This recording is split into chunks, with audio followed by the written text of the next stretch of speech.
नमस्कार, share market Marathi चॅनलमध्ये तुमचं स्वागत आहे. तर आज तुमचा मी आवडता टॉपिक घेऊन येत आहे डिव्हिडंड देणारे स्टॉक्स. तर यामध्ये तुम्हाला सांगणार आहे मी डिव्हिडंड कोणते कोणते स्टॉक्स देते, म्हणजे जेणेकरून तुमचा प्रॉफिट डबल होऊ शकतो. तर चला या व्हिडिओची सुरुवात करूया. हा व्हिडिओ कोणता बाय और सेल रेकमेंडेड नाही आहे. हे माझा रिसर्च आहे, माझं नॉलेज आहे. त्याप्रमाणे तुम्ही पण तुमचा रिसर्च नॉलेजप्रमाणे बाय और सेल करू शकता. तर पहिला स्टॉक्स आहे टाटा कन्सल्टन्सी सर्व्हिस लिमिटेड, म्हणजे TCS. ह्याचं मार्केट कॅप बघा 98 ह्याचं मार्केट कॅप तुम्ही बघू शकता.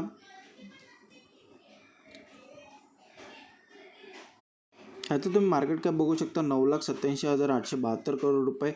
करंट प्राईस 2,633 रुपये. त्यापेक्षा कमी पण असू शकते, जास्त पण असू शकते.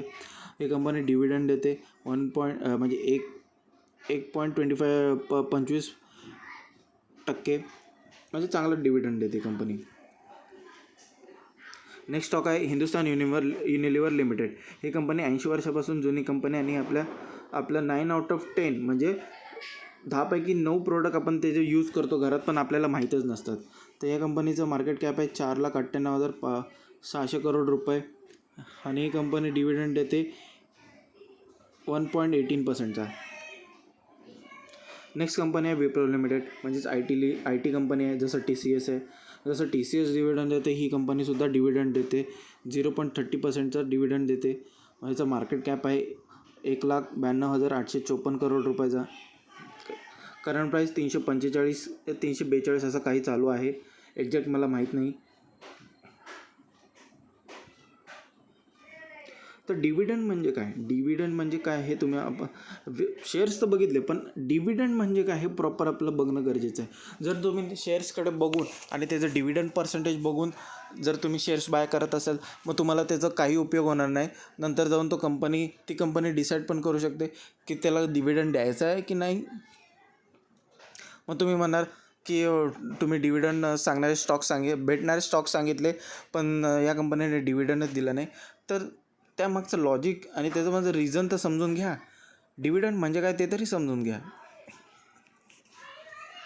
डिव्हिडंड काय असा एक शेअर्स असतो, प्रॉफिट असतो, तो तुमच्यासोबत शेअर केला जातो. तो प्रॉफिट कधी होतो, तर जर डिमांड आणि सप्लाय वाढली, त्या कंपनीला प्रोजेक्ट वाढले, त्यांचे क्लायंट्सची डिमांड वाढली, सप्लाय वाढला तर सेल्स पण वाढणार. मग त्यातनं होणारा प्रॉफिट तो तुमच्यासोबत एक शेअर केला जातो, तर त्याला म्हणतात डिव्हिडंड. तर प्रत्येक वेळेस कंपनी डिव्हिडंड तर देऊ नाही शकत. कंपनी लॉसमध्ये पण डिव्हिडंड देऊ शकते तुम्हाला, जर त्यांना शेअर होल्डर त्यांना टिकवायचे असेल तर. प्रॉफिटमध्ये तर ऑफकोर्स देतेच, पण डिव्हिडंड प्रत्येक वेळेस देऊ नाही शकत. जर कंपनीने डिसाईड केलं बोनस द्यायचं आहे, कंपनीला डिसाईड केलं तर बोनस पण नाही द्यायचं आहे, स्टॉक स्प्लिट करायचं आहे, तर तेव्हा तुम्ही काय करणार. तर त्यासाठी सांगतो की डिव्हिडंड ह्या कंपनी देतात, पण त्यांच्यावर डिपेंड आहे, त्यांच्या बोर्ड ऑफ डायरेक्टरवर डिपेंड आहे की त्यांना द्यायचं आहे की नाही. तर डिव्हिडंडचा फॉर्म्युला पण बघून घ्या. Annual dividend divided by current stock price कसा काढला जातो हे ते यात दाखवलेलं आहे. Annual dividend divided by current stock price. Next stocks आहे नेस्ले इंडिया लिमिटेड. तुम्हाला माहितीच आहे, मॅगी वगैरे बिस्किट्स यामध्ये ही कंपनी आहे. हे FMCG कंपनी आहे. जशी हिंदुस्तान युनिलिव्हर लिमिटेड आहे, तशीच ही कंपनी आहे. ही कंपनीसुद्धा डिव्हिडंड देते बघा, 0.96% डिव्हिडंड देते. या कंपनीचं पण मार्केट कॅप आहे 1,62,660 करोड रुपयाचा.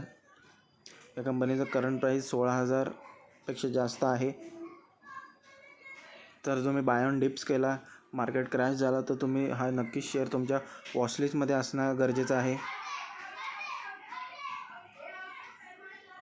जर हा कंटेंट तुम्हाला नक्कीच आवडला असेल, नॉलेजेबल वाटला असेल, माझा रिसर्च आवडला असेल, तर प्लीज लाईक करा, शेअर करा, सबस्क्राईब करा.